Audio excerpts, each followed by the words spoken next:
Hi, I'm Kyle. I'm a trainer and group fitness instructor at the Neal Center YMCA. I'm going to go over a quick demo of the Forever Strong class that I teach there, which is for active older adults. It's movement based, so it focuses on your form and technique, and it helps with movements you do every day inside and outside the gym.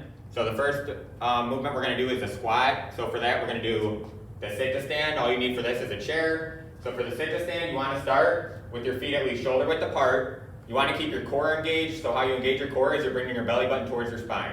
So it's like sucking in your stomach, belly button towards your spine. Then you want your shoulders back. What you're going to do next is you're going to sit back towards the chair, bring your hips back, keep the back straight, and then put the weight on your heels. You're going to sit down, then when you come up, how you're going to get up is you're going to push through your heels, squeeze the glutes on your way up, and exhale. So again, on the way down, take your time with it. You want to bring your hips back first, put the weight on your heels. So notice he's going to bring his hips back when he comes down, the weight's on his heels, back still stays straight. When he comes up, he's going to push through the heels, squeeze his glutes, and exhale. So that's a good exercise for your legs, your glutes, and your core. Next exercise, it's going to be using a chair again. It's going to be seated leg extension. So this exercise is good for your quadriceps, the front of your legs, your thighs. So on this one, you want to do alternating. So what he's going to do, he's going to keep his feet straight, one leg at a time. He's going to nice and controlled. He's going to control it. Extend, bring his foot up. He's extending nice and controlled. He feels it in the quad. He's going to hold, then come back down nice and controlled. So notice when he does this, he's not locking out his knee, but he's coming as close to possible. So like a 5-degree bend still in the knee. He's not locking out the joint, but nice and controlled. Then he's holding for a second to feel it work in that quad. Comes back down nice and controlled all the way and then alternates. Next exercise, we have the standing leg curl. So the one we just did works the quadriceps, this one works the back, the hamstrings. So on this one, you're standing up tall, he's got his shoulders back, core tight. He's going to, again, alternate legs.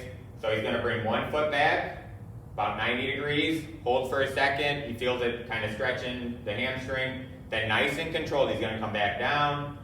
Then he's going to alternate. Now the other leg, nice and controlled. He brings it back, 90 degrees, and then back down. So all these movements you want to do nice and controlled.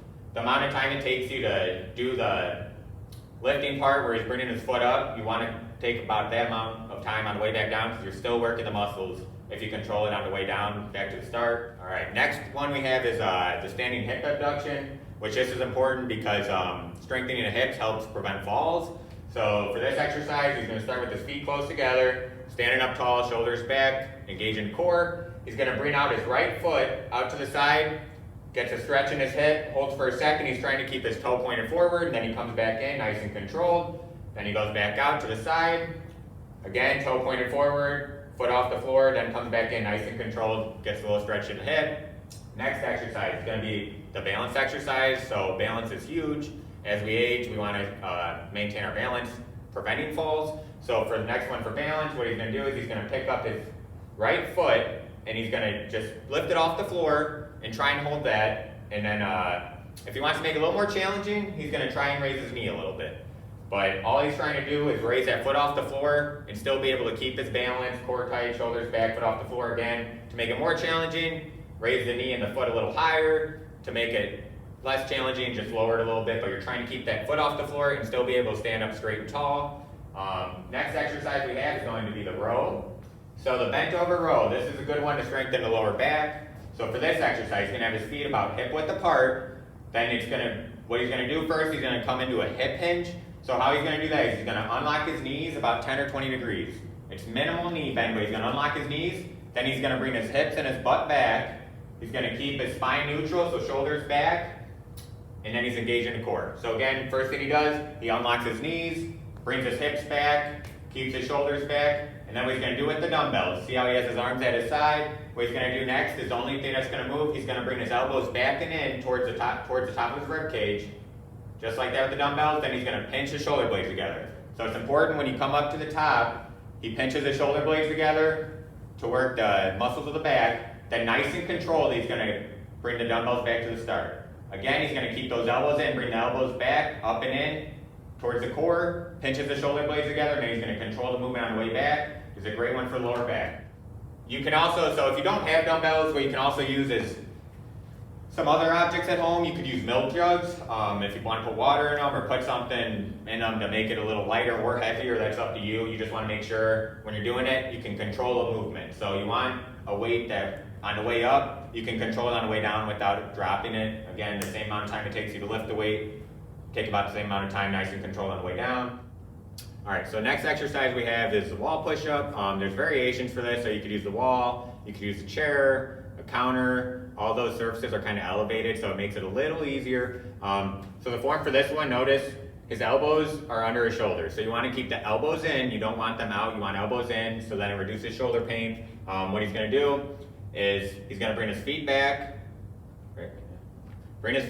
core tight just like a plank, back straight. He's going to use his toes to kind of balance on. What he's going to do is he's going to come towards the wall, keeping his back straight and core tight, keeping his elbows in. Then when he comes out, he's going to push off the wall and squeeze his chest together. Nice and controlled. So he comes towards the wall, nice and controlled, back straight, core tight. Then when he comes off the wall, it's nice and controlled, and he's squeezing his chest together. Again, elbows are in. All right, so same exercise, but it makes it a little more challenging because it's a little lower, the angle he's at. So it's going to be the chair push-up. So notice his shoulders are directly above his hands. You want your shoulders above your hands, so then it reduces shoulder pain. And then when he comes down, he's going to come down, keeping elbows in again, bringing his chest towards the top of the chair. Then when he pushes up, he's having his core tight, back straight. He's squeezing his chest together on the way up. So again, coming down, nice and controlled, elbows are in, core tight. Then as he comes up, he squeezes his chest together, and that is the wall push-up. So for all these exercises, it's good to do about 3 sets of 8 to 15 repetitions. If it's too easy, a way to make it a little more challenging for all these movements is you slow down the movement. Make sure you're controlling the movement, but just slow down the movement, and then also increase the repetitions. And you want to make sure you take at least 60 seconds rest period between each set. But again, go through these exercises about 3 times, 8 to 15 reps, and then increase the repetitions if it's too easy, and then you can slow down the range of movement. So that's it. So I hope these exercises we went over today help you guys at home, keep you busy, keep you moving, so that when we open back up, you guys stay in great shape. We miss you guys, and we will look forward to having you guys back.